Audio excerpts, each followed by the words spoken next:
Wow, unbelievable. Look at that fireball. This just happened yesterday. This was a single engine Bonanza that crashed into a retirement home parking lot. You're not going to believe how good an outcome from this. It was absolutely miraculous. Let's take a look at what happens and I'll give you my analysis. Bonanza 247 Mike, pulling short, ready to go. Bonanza 347 Mike, Lancaster Tower, runway 26, cleared forward, takeoff, turn right on course. 26, cleared for takeoff, turn right on course, 347 Mike. Okay, this is 347 Mike is the aircraft. He's cleared for takeoff on runway 26. This might be one of the shortest flights in history. He's not going to make it very far. He has 5 passengers on board this Bonanza. I can tell you that that is max capacity for this little airplane. It's a single engine piston driven aircraft. He's at max gross weight and off he goes. Let's see what happens. It's a A36TC. That's the aircraft model. I'm going to show you a picture of that aircraft here in a minute. It explains why they had the problem that they had. Lancaster Tower, Bonanza 347 Mike has an open door. We need to return for a landing. 347 Mike, Roger. You want to make it to 31 or 26? Okay, so an open door normally on an aircraft like this wouldn't be any big deal because the doors are designed to be kind of in the airflow. So it would be an annoyance, but it wouldn't bring the airplane down. It might cause a little extra noise in the cockpit. What's going on here with this airplane? Well, let me show you a picture of this airplane, right? I don't know why they designed it this way, but it's got suicide doors on it, like an old Lincoln from the early 60s, where they had those doors that opened up this way instead of this way. And so I suspect it was one of those rear doors that opened up, causing all of the noise and all of the drag into that airplane. He probably had the power all the way up as much as he could, but with all that drag out there, the airplane is just slowing. This pilot's a real hero because before he loses all that lift over the wings and the airplane stalls and he crashes, he's going to control the flight by lowering the nose. Let's see what happens next.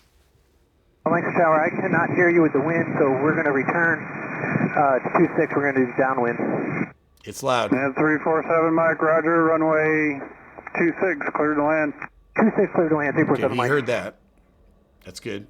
He's starting his turn to come back to runway 26, but he's never going to make it. 347 Mike, pull up. Oof.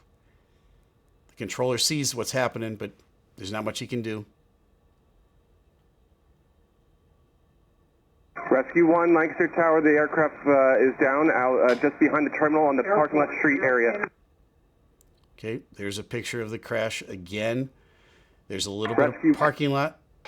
Rescue 1, did you copy? And he slams into some parked cars here. Now, here's what happened with this. Everybody walked away, all right? The people were taken to the hospital, but there were apparently just minor injuries. There's a difference between an incident and an accident. What's the difference between the two?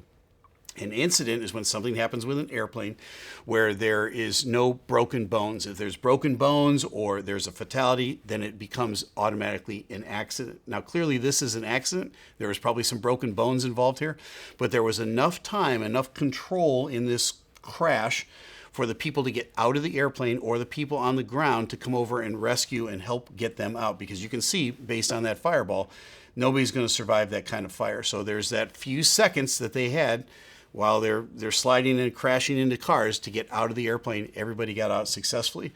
This pilot managed his airspeed brilliantly in a really, really difficult situation. I can't imagine a big old barn door like that opening up and all of the noise and confusion and then loss of airspeed. Once you lose, you don't have any more power working for you. The only thing you have is to lower the nose. And you can see that the tower controller said, pull up, and he's not pulling up. He's looking around. He says, you know what, there's a little bit of parking lot in front of me. I'm going to control a crash into that. Fingers crossed everybody can walk away, and they did. All right. Boy, hats off to this pilot. He did a fantastic job in an awful situation. Folks, there's been a lot of stuff in aviation in the last couple of months, and it seems like, is there more of this going on than normal? I don't know. I think it's a combination of it's in the news and probably more of this stuff has been going on than has been in the past, but that combination just keeps us on edge. and it makes us nervous about flying. But I'm here to tell you this pilot did a brilliant job with a really, really difficult situation.